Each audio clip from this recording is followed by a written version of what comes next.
তোমাদের ষষ্ঠ শ্রেণীর গণিত পরীক্ষার 6 নম্বর সৃজনশীল প্রশ্নের উত্তর করতে চলেছে। এছাড়াও তোমাদের গণিত পরীক্ষার সকল প্রশ্নপত্রের উত্তর কিন্তু অলরেডি আমরা আমাদের এই চ্যানেলে আপলোড করে দিয়েছি। যারা বাকি প্রশ্নের উত্তরগুলো এখনও পাওনি তারা যদি এই প্রশ্নের বাকি প্রশ্নের উত্তরগুলো চাও তাহলে চলে যাও এই ভিডিওর ডেসক্রিপশনে, সেখানে গিয়ে একটি প্লেলিস্টের লিঙ্ক পাবা। তোমরা চাইলে সেই লিঙ্কের সাহায্যে তোমাদের সকল প্রশ্নের সঠিক উত্তর পেয়ে যেতে পারো। তো আজকের প্রশ্নে আমরা সৃজনশীল নাম্বার 6 উত্তর করতে চলেছি। তো চলো 6 নম্বর সৃজনশীল প্রশ্নটি আগে দেখে নেব, তারপর তার উত্তর নিয়ে কথা বলবো। তো দেখো এখানে সর্বপ্রথম 6 নম্বর যে সৃজনশীলটা রয়েছে সেটা যদি তুমি খেয়াল করো, এখানে লেখা আছে একটি আয়তাকার গিফট বাক্সের দৈর্ঘ্য, প্রস্থ ও উচ্চতা যথাক্রমে 30 সেন্টিমিটার, 20 সেন্টিমিটার ও 10 সেন্টিমিটার। ক নম্বর প্রশ্ন, গিফট বাক্সটির আয়তন নির্ণয় করো। অবশ্যই তোমাকে আয়তনের সূত্রটি জানতে হবে। খ নম্বর প্রশ্ন হলো বাক্সটির রঙিন কাগজ দিয়ে মোড়াতে কমপক্ষে কি পরিমাণ কাগজ লাগবে তা নির্ণয় করো। তো এই হলো তোমাদের দুইটি প্রশ্ন যার উত্তর আমরা করতে চলেছি।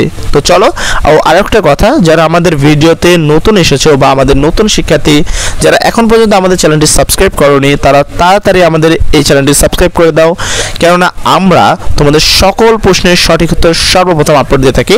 এছাড়াও তোমাদের সকল বইয়ের সব কনসেপ্ট খুব সুন্দর করে বোঝানোর চেষ্টা করে থাকি। তো চলো আমরা চলে যাই এই প্রশ্নের সঠিক উত্তরে, এবং নতুন যারা তারা অবশ্যই চ্যানেলটি সাবস্ক্রাইব করে দিও। ক নম্বর প্রশ্নের শুরুতে আগে লিখে নেব যে প্রশ্নের মানগুলো দেওয়া ছিল। তো আমরা লিখবো, দেওয়া আছে আয়তাকার গিফট বাক্সের দৈর্ঘ্য যেটা 30 সেন্টিমিটার, আয়তাকার গিফট বাক্সের প্রস্থ যেটা হলো 20 সেন্টিমিটার এবং তার উচ্চতা যেটা হলো 10 সেন্টিমিটার। এই জিনিসটা আমরা লিখে নিব। এবং প্রশ্নে যেহেতু আয়তন নির্ণয় করতে বলছে তাহলে আয়তনের সূত্র অবশ্যই লাগবে, তাই আমরা লিখবো, আমরা জানি আয়তাকার ঘনবস্তু, কেননা একটি গিফট বাক্স অবশ্যই আয়তাকার ঘনবস্তু, তাই এখানে বলা হয়েছে আয়তাকার ঘনবস্তুর আয়তন সমান দৈর্ঘ্য গুণন প্রস্থ গুণন উচ্চতা। এবং যেমনটা আমি বললাম যে আয়তাকার ঘনবস্তু মানে যে কোনো একটি বাক্সের মতো জিনিস তাকে আয়তাকার ঘনবস্তু বলে যার তল থাকে 6টি, ঠিক আছে। তো এই অতএব আয়তাকার গিফট বাক্সের আয়তন হবে দৈর্ঘ্য আমরা পেয়েছি 30 তাই 30, প্রস্থ পেয়েছি 20 তাই 20, এবং গুণন রয়েছে গুণন উচ্চতা পেয়েছি 10 তাই 10 ঘন সেন্টিমিটার। এবং এই তিনটাকে গুণ করলে আমরা পাই 6000 ঘন সেন্টিমিটার। অতএব নির্ণয় আয়তন 6000 ঘন সেন্টিমিটার।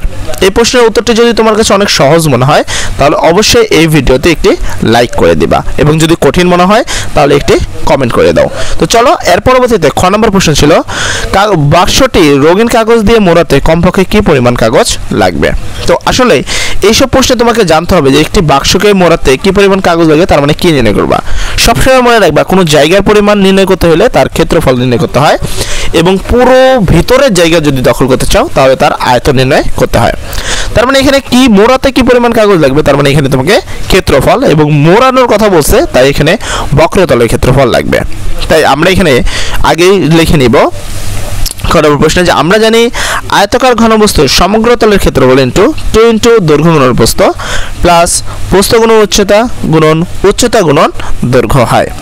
সেক্ষেত্রে অতএব আয়তাকার গিফট, কেননা আয়তাকার গিফট বক্সে কিন্তু একটি আয়তাকার ঘনবস্তু, তাই বলা হয়েছে অতএব আয়তাকার গিফট বাক্সের সমগ্র তলের ক্ষেত্রফল। তো সূত্রটা কি হবে, সূত্রটা আমরা লিখব 2 ইন্টু দৈর্ঘ্যের মান 30 গুণন প্রস্থের মান 20 প্লাস চিহ্ন আছে তাই এখানে প্লাস। এখানে প্রস্থ সমান রয়েছিল 20, এখানে যদিও 29 লেখা হয়েছে তবে এই লেখাটা কিন্তু মিস্টেক রয়েছে, এটা হবে 20 হবে। তারপর এখানে উচ্চতা রয়েছে, উচ্চতা হলো 10, এখানে প্লাস চিহ্ন আছে তাই প্লাস। এখানে উচ্চতা 10, এই হলো উচ্চতা 10, এখানে প্রস্থ দৈর্ঘ্য হলো 30, হলো 30।